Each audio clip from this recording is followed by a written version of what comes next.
Before I read our scripture, let me remind you today that we are in the last chapter of the book of Hebrews, and the author is closing this letter with several exhortations concerning how the gospel that he's been explaining for all these chapters will change the way we live with one another and how we view the world as a whole.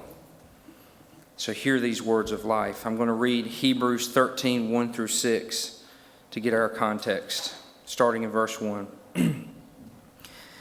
It says, "Let brotherly love continue. Do not neglect to show hospitality to strangers, for thereby some have entertained angels unawares. Remember those who are in prison, as though in prison with them, and those who are mistreated, since you also are in the body.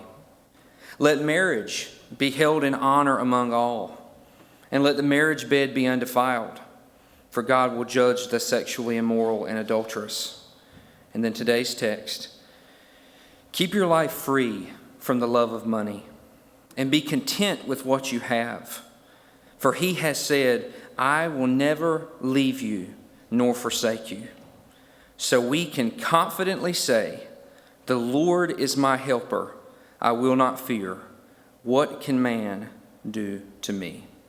This is the word of the Lord.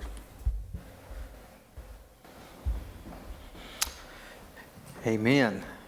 And thank you again for being here today. Thank you, Matt, for reading. Thank you, music team, for ministering in song to us. Thank you for singing. One of the greater blessings of being here at Emmanuel is that we love music and we love to sing together. I was reading it this week, and one of my pastor friends put a quote on Twitter and said this: "The greatest instrument in the church is the voice of the saints." And so thank you so much for singing today. And so it is Mother's Day, and I just want to echo what Matt said earlier. We do have a gift for you on your way out today. In fact, if I could have the deacons just help us hand those out. They're in packs of like 5, so don't take a whole pack, all right? And so otherwise, only about 7 or 8 of you are going to get gifts. And so be sure to help us with that. So it's Mother's Day, and I know that in our context around here, we're normally accustomed to kind of gearing a service towards that. And we want to first and foremost remind you that today is the Lord's Day. And so that's why we're preaching from His Word, and we are thankful for our mothers. But today we're going to keep going right in the book of Hebrews, and we're going to be preaching today. And of course there are applicable points for moms as well as dads, husband and wives, and all in between. And on the bottom side and the top side. So it's applicable to everyone. But how appropriate it is that it's Mother's Day and we're going to talk about money. And so, because moms like to spend money, don't they? Not my mama in my house, my wife. She's a little more frugal than I am. And so we're going to talk about money today. And so I want to encourage you to please stay. Don't leave. A lot of times people, they're like, "Money? I'm out of here." And I also want to go ahead and put this on the front side. This is not a money grab, okay, sermon. This isn't, we're not trying to get more money for the budget. There's no ulterior motives. This is the next 2 verses in the text. And so that's what we do. We preach down the text, and that's why it protects us. There's been a few times, where I've had people come to me and have accused me of preaching on something because it was going on in their lives. And I'm like, we've been in this book for 6 months. I had no idea we were going to be here during this time. But guess who did? God did. God's sovereign hand is in all of this. I want to go ahead and tell you, we did not pick the book of Hebrews because we got to these verses, because we knew we were going to get here eventually. They're following in line. In fact, some may think that they kind of fall out of place, as Matt was talking about that last week. Just seems like it kind of gets put in there, but I believe that it's very strategic. I want to remind you that this book is written to Greek-speaking Hellenistic Jews, because we get that because of the Septuagint is being quoted in it, and many scholars believe this is in the Roman or Alexandria area. Now, what does that mean for you? Probably nothing, but I just wanted you to know it, okay? More than likely, this is in 64 to 69 AD, and the reason they believe that is because of how the sacrificial system is introduced and talked about throughout this book. There is an assumption that is made in interpreting that the sacrificial system was still viewed as something present. And if it hadn't been, it would have been in 70 AD after Jerusalem and the temple was destroyed. So that's why we place it before 70 AD. We don't know who the writer is. And remember our three audiences, okay? Hebrews. All you got to do is say the name of the book. Hebrews. Hebrew believers who are young and immature in their faith. We got fence riders, those who think that, hey, all of this sounds good, but I'm not totally convinced yet. And then we have Hebrew unbelievers that are amongst the community of believers for twofold purpose. Maybe to bring people back into Judaism, or because they're honestly inquiring about the faith and they don't know much about it. The book has been very enlightening to us on how we can understand how to read the Old Testament. I would suggest everyone please take lesson from this writer on how to read and interpret the Old Testament. It's all about Jesus. It's all about Christ. And so we have had a gospel foundation. And the theme of this entire book is three words. Jesus is better. Please get that. If you're our guest today, I need you to get that. Jesus is better than everything. All the religious activity that's going on in town today, all of the good works, none of that compares to the life, works, death, burial, and soon returning work of Jesus Christ. Jesus is indeed better. And a groundwork has been laid for 12 chapters. This is a letter that is meant to be read in one setting. And last week I told you it takes about an hour and 15 minutes to read the entire book. Depends on your speed of reading. And so you can read this, and it is a sermon. And it all has these direct exhortations kind of nestled in, sprinkled inside of it, but only 18 of them, short phrases in the midst of 278 verses thus far. Now today, when you add these 6 in there, you have over 280. And inside of that, we have not had this phrase yet, do this, leading up to this chapter. But once we get to this chapter, we start looking at outward works. We start looking at things that are visible, things that are tangible. Now, we as pastors sometimes are guilty of going straight to the outward without addressing the inward. The ministry of Jesus was the opposite of that. Jesus said the reason that you talk the way that you talk, the reason you look at things the way you look at them is not because your eyes are sinful, but because your heart is sinful. And sin comes from without, not from within. Remember, sin is not on us, it is in us. And so we wanted to lay this groundwork. Then in light of that, think about all this gospel. Jesus is better than angels. Jesus is better than Moses. Jesus is better than Abraham. Jesus is better than the priesthood. Jesus is better than Joshua. We keep going on and on of what Jesus is better than. He's better than the sacrificial system. And all of those great saints of the Old Testament, yes, they give you great example, but it's great example of God and His promises. But look unto Jesus, because Jesus is better than all of them. So we get here and we have to make sure we understand that, especially because of what we've been talking about, brotherly love. We've been talking about strangers and our relationship with them. We've been talking about being empathetic towards those who are struggling, those who are discouraged, those maybe because of their persecution in faith. We've talked about that. We've talked about esteeming marriage high and lifted up because that is the first institution by God. And we as a church should have a ministry of lifting up marriage and preserving the beauty of it. Why? Because it is a picture, a visual of Christ's love for the church. So that's what we've been talking about. We talked about the marriage bed and making sure it's not undefiled, and we address sexual sins, and we make sure that we are to be passionate about purity. Yes. And even today in our text, but if we're not careful and if we put in the back of our minds that solid gospel foundation, and all we do is address these imperatives, then we're just like the synagogues today. We're no different than the Catholic Church, where all it does is come on and say, do this, do this, do this. But I please am begging you today, in the midst of all of these exhortations, don't forget Jesus. Because if not, you will leave here today with heavy shoulders. And you will leave thinking yourself to be righteous if you do things. I want to go and tell you today, there is absolutely nothing you can do to make yourself righteous in front of the holy God of this universe. It is only through Jesus Christ. And that's what this writer has been doing. He has laid this groundwork. And yet, as pastors do, we now come into the practical way of living. So we gave this statement that is kind of needs to be like, really, we need to grip it. And every week we need to remind ourselves, as a church family, as individuals living this Christian life, only a gospel-centered community can follow specific exhortations without compromising the message of the gospel.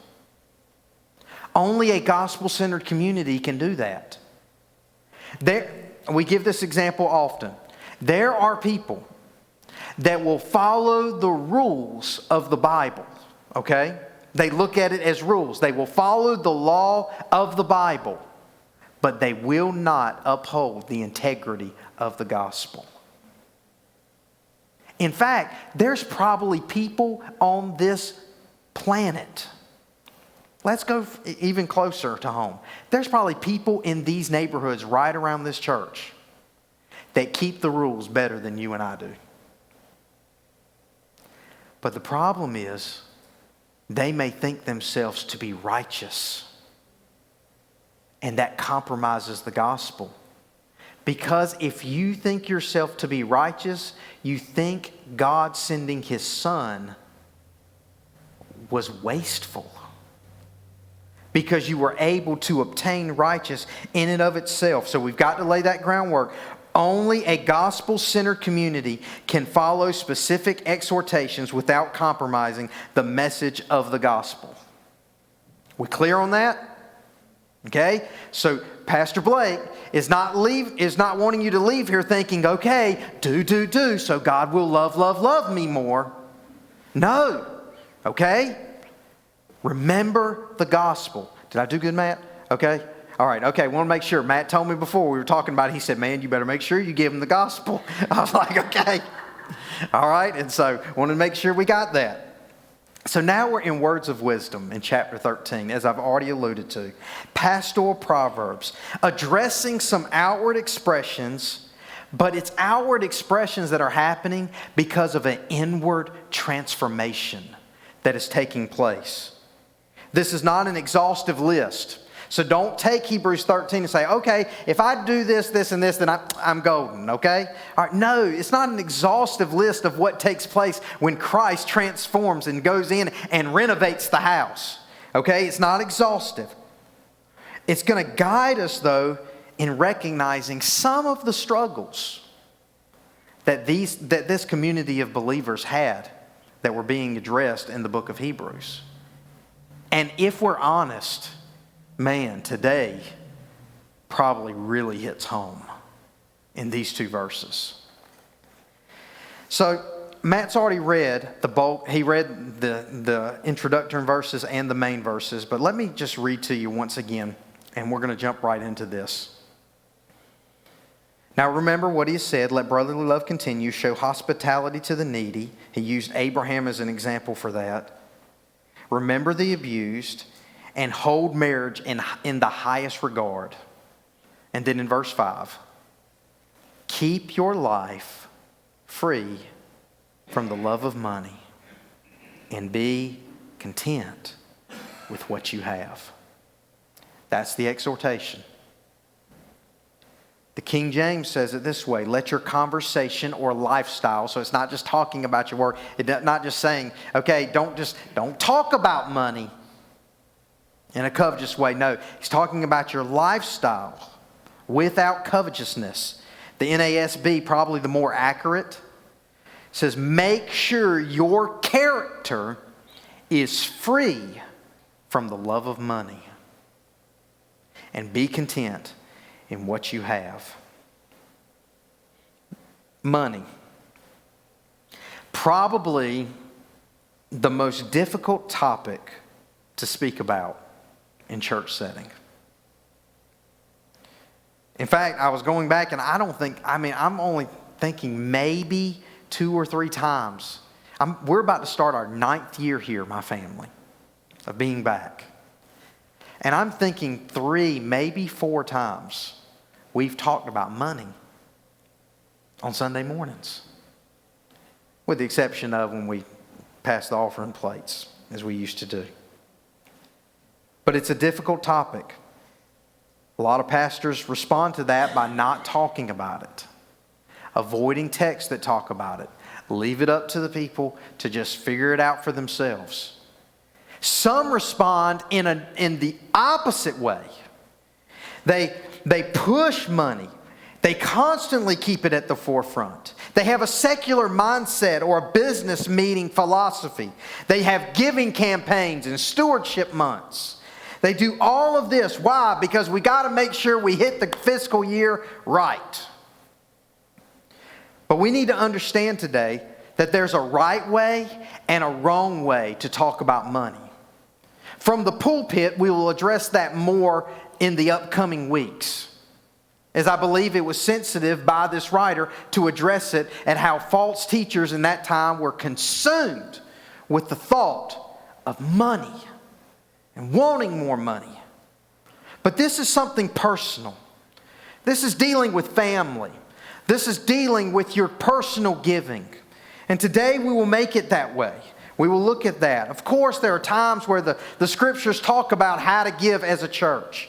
Absolutely. But we know and we make sure we understand that giving is not just a personal thing, but a corporate thing.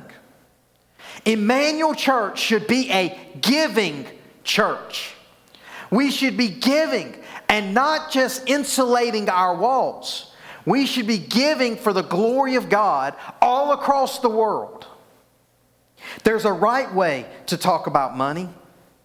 In fact, we should talk about money. We should. Why? Because the Bible talks about money a lot. In fact, you want more evidence of why we should? Jesus talked about money a whole lot. The Bible contains roughly 500 verses on prayer and faith. Okay? How many of you would agree that prayer is important? Okay? How many of you would agree that faith is important? Do you know that there is over 2,000 verses concerning money? Approximately 40% of Jesus' parables dealt with money. It's obvious that God has plenty to say about the topic of money. Why, though? Why would God spend so much time talking about money?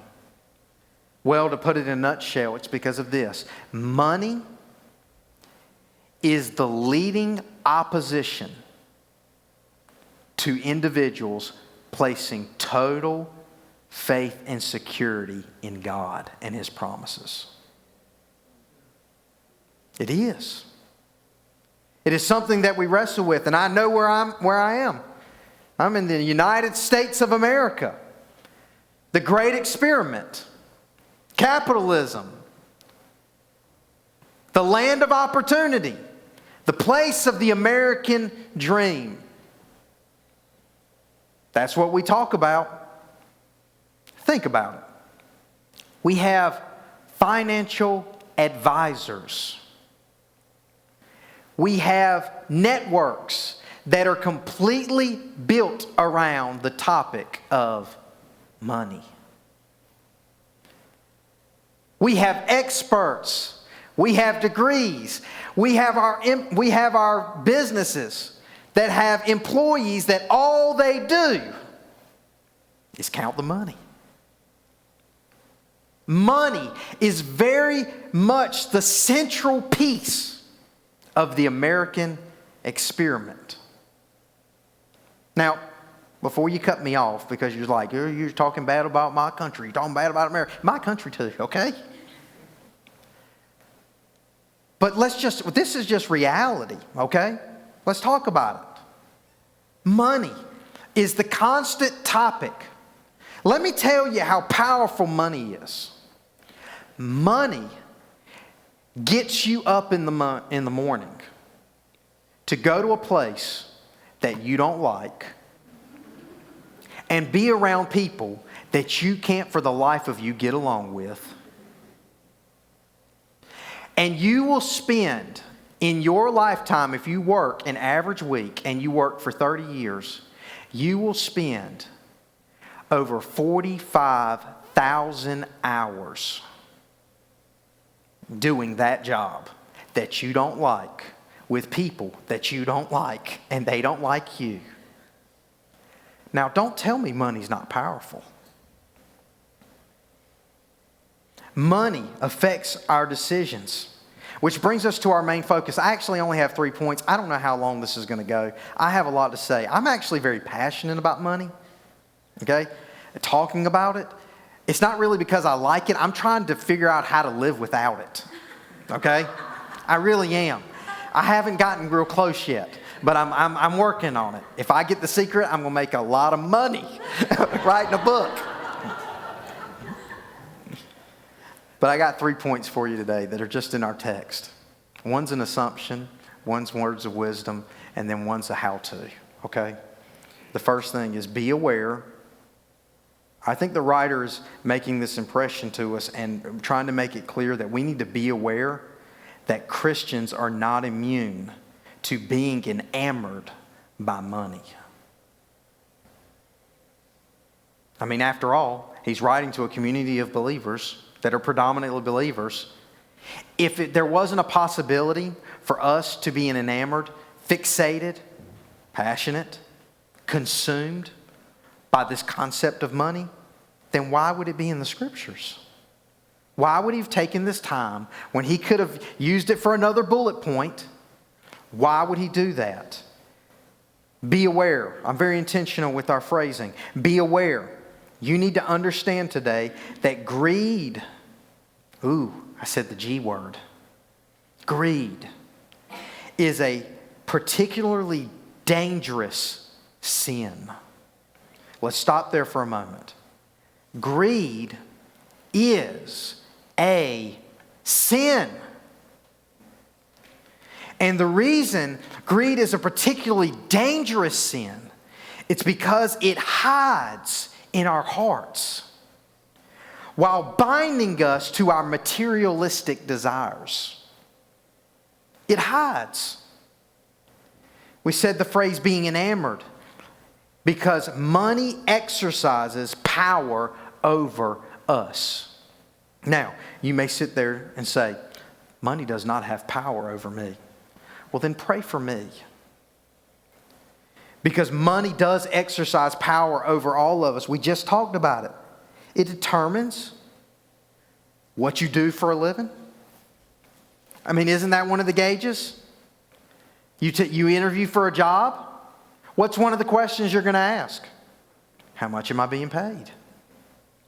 It determines. You could have a job over here. There are people that will take jobs. Think about this. They will take jobs where they will be absolutely miserable at. When they could have taken less money and done something that was maybe more palatable. Okay? But because there was more money, they will take this job. Not only will they take this job, they will sacrifice significant time with their children. They will sacrifice time with their spouse. They will miss church on a regular basis. They will not even have time in the morning, man. They get up and they're rushing the entire way for the rat race to get to the workplace. They're at home and they're thinking about their job. Why? Because of money. Don't tell me, church family, that we don't wrestle with money having power over us. Let's take it a step further. Money not only exercises power because of the job that we take, but also in the way that we conduct our jobs. There are people that will cheat you right to your face. Why? Because it gets them a few more dollars. Think about that. Now, I pray that that is not true of anyone under the sound of my voice. I pray that we will have integrity and honesty. But have you ever been tempted to do it? You say, well, no, I'm not in sales. You ever sold something on Facebook Marketplace? And maybe it wasn't exactly the way that you described it. It was like new. Jessica got upset about something a couple of weeks ago. We bought something that was like new. It wasn't like new. Sometimes it's not only what we do as a job, but how we conduct ourselves in a job. But also money exercises power with us on how we live with the wages that we get from that job. I don't know if you've been following the news this week, but there was a very, very rich man whose wife decided that she no longer wanted to be with that very, very rich man. And do you know what I took from it? Brokenhearted.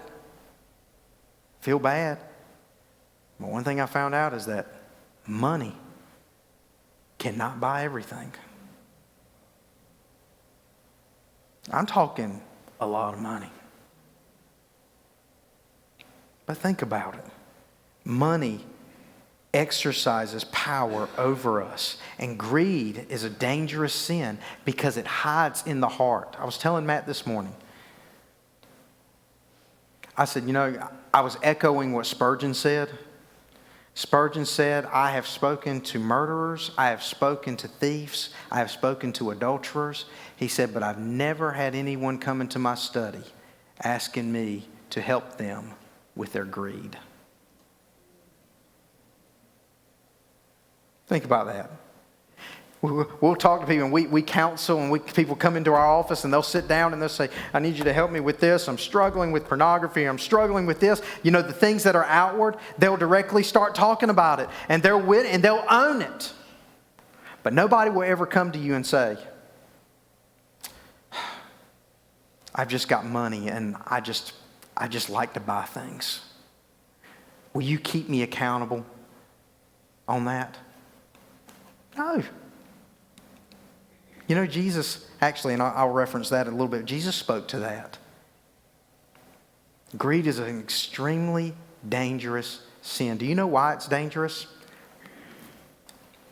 Because we like money.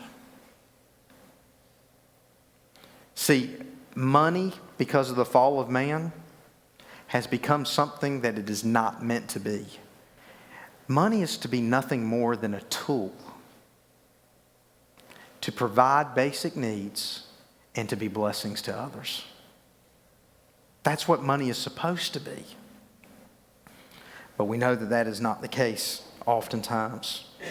So the presupposed notion here, just at the very fact that this writer has to say, keep your life free from the love of money, tells us that Christians need to be aware that we are not immune to being enamored by money. We can have money issues. Number 2, not only do we need to be aware, but we need to be in a constant state of evaluation regarding our money situation. Now, once we say that, we say money situation. Some of you guys out there, you work in the finance world, is where money situation, we're thinking about debt, we're thinking about retirement, we're thinking about that type of income. We're starting to talk about, no, what we're talking about is our money situation in the fact that our love of money He said that in verse 5. Keep your life free from the love of money. Be in a constant state of evaluation. You say, Blake, why? And I said this earlier, I'm going to say it again. The reason is because the most common supplement for God in our lives is money. Because it opens the avenue for so many other things. Money has tremendous power over us in the respects of this. It not only exercises power over us, but it is tremendously powerful in our lives. Because for some, it is your source of significance. It's how you obtain your power. It's your identity. The reason you buy the things that you buy is because it makes you feel good. Because it's what you like. It's significant. But for others, it's because it's our security. Do you see what money tries to replace in our lives? Where should we find our significance? In the gospel. Where should we find our security? I was listening to a pastor this week telling a story about a group of individuals who had come to school and were so discouraged because when they told their families that they wanted to go into ministry, their family said, okay, you've had a God experience, okay. All right, but before you go, this is what we want you to do. We want you to go to school. We want you to get your master's. We want you to go and work in a job for a while and make sure that so you can build a resume. And then go and do your ministry thing. But so you can have security. They went to the college and the professor was told of that, and they said, how do we respond to our parents? Our parents are mad that we've decided to come and do this. What are we supposed to do? He said, well, I can pray for you, and humbly he said, but I would just ask your parents, do they realize they are but a speck on a big rock that is spinning in the universe? And there is an escape hatch under their feet that one day will pull when they do not know it. And they will fall either into the loving arms of a holy God, or they will fall to their endless demise. And then ask them, how will a master's degree and how will money save them from that?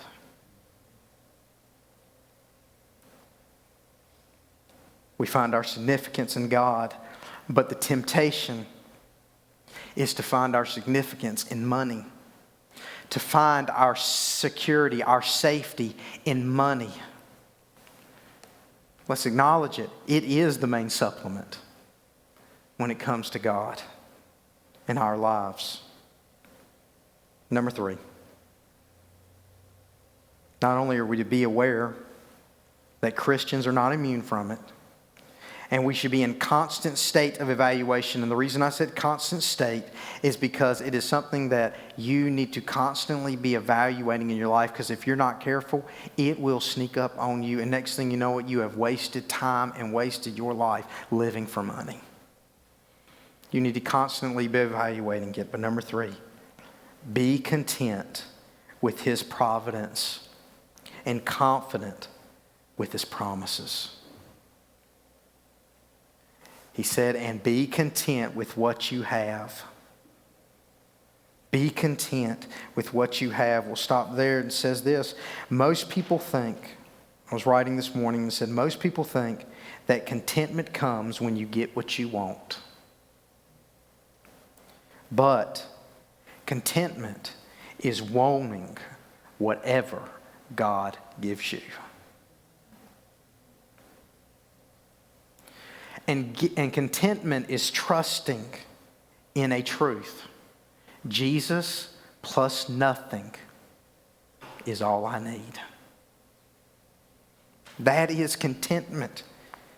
But there's also, you need to understand, just like sin, Do you know what sin is? We've said this before. Sin is nothing more than you believing a lie. And that's what discontentment is. And discontentment is a sin. Discontentment is the state of a heart that flows from a decision based on a simple lie, and that is this: I am convinced that I need something else in order to be happy. That's believing a lie. The equation, remember, contentment is Jesus plus nothing. That's contentment. Well, discontentment is this plus this, plus this, plus this, plus this, and it just keeps going. That's discontentment. How can you discern whether or not you are content with God's will? It's when you get to the place and you say, Lord, I'm here for the journey, and I trust you with the destination. That's contentment. Paul was teaching that. We don't have time. We could go to Philippians 4, my favorite text on contentment in the Bible, with the most misused verse. If you go there, you would read that Paul said this: I have learned to be content. Contentment doesn't come natural. He said, I've learned to be poor. I've learned to be sick. I've learned to flourish. And then, guess what the verse is after that? I can do all things through Christ which strengthens me. What is he saying? Only through Christ will I have the strength. That's where the Greek word comes from for content. It's actually the word strength. Having strength in the providence of God. Contentment is not a product of your external circumstances and your material world. We need to vet our thinking. We need to vet that. If you anchor your heart in your ability to abound, you will get crushed. You need to understand that. No matter my circumstances, contentment says, I'm full in the love of Christ, and yet I hunger for Him more and more.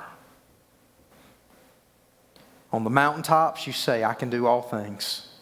But in the valleys, you can say the same thing. What about when you're in the prison cell, like Paul was? Paul said that in a prison cell. So be aware, Christians, you're not immune from being enamored by money. Be in constant state of evaluation regarding your money situation.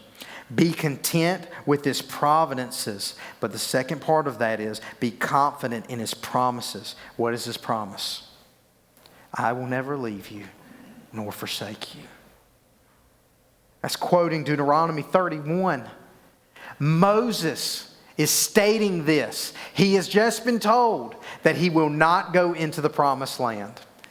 He is now ordained, appointed Joshua to be the leader. And he says, Joshua, go to the people and tell them to be of good, strong courage.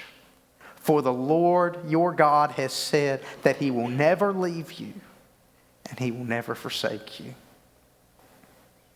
You say, Blake, I got money problems today. He will never leave you nor forsake you.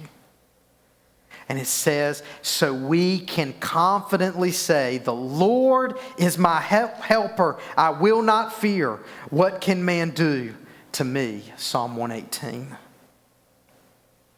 Money. Not a fun topic. But wake up. We're almost done. Think about it. Think about what we've talked about. We've talked about relationships inside the church. We've talked about strangers, those who are struggling, those who are needy. We've talked about those who are struggling with elements. We've talked about marriage. Do you know what one of the 3 main causes of divorce in this country is? Money. Think about it. All of this is being talked about. Our relationships are a problem. And oftentimes it's because our affections are placed on money. Inevitably, we have to decide what brings us most comfort in this world: God's promises or the promises of wealth. I thought about this, and I'm so convicted. I hope you don't think that I'm preaching at you. It's like all of this is coming and I'm sitting right beside you. I'm struggling with this. I'm wrestling with this more and more because as I was telling Pastor Matt this morning, I said, this is hard in America. This is hard to try to address the greed in my own heart that hides. Because if we're honest today, there is not a single person in here that can say, I could give more. There's not a person. There's not a person in here that says, I could be less content. There's not a person in here that has not been richly blessed beyond their wildest dreams. Do you realize that if you make over $27,000 a year, you are in the top 5% in income in this entire world? If you make over 50, you're in the top 2%. Think about that. Richly blessed. Where has all the money gone? Think about it.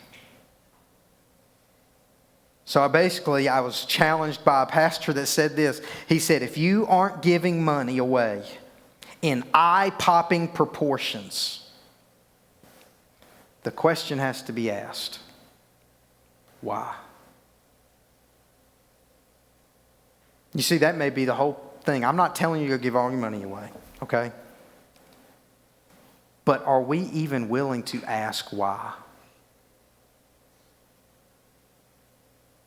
You see, that may be the whole point of today's message. Why are you not asking the question, why?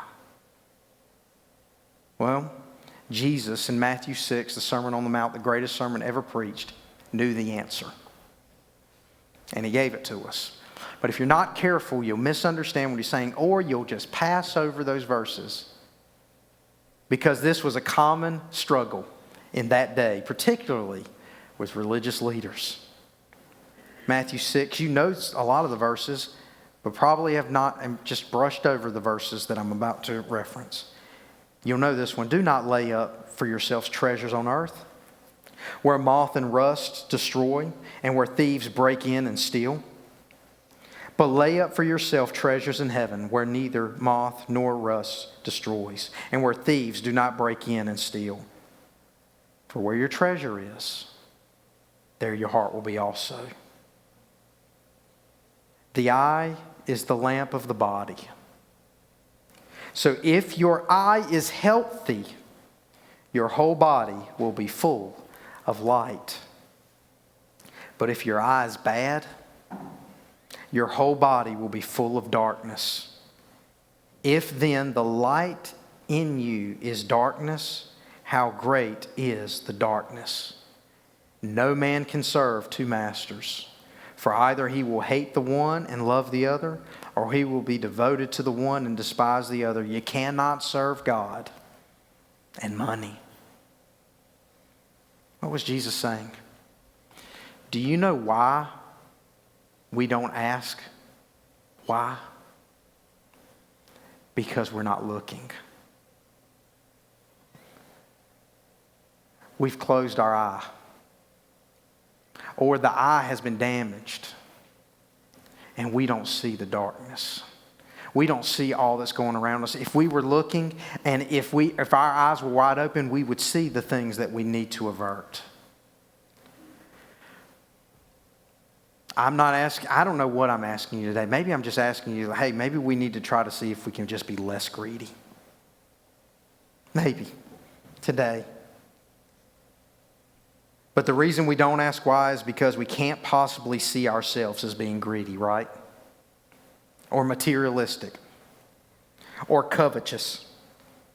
Our eyes are darkened, and it has affected our whole way of living. that leads us to being so unintentional about our wages that we receive. I want you to get this, that we receive from God. You say, no, I work for such and such. I know the person who signs my check. Every penny that has ever come across your fingers was provided by God Himself.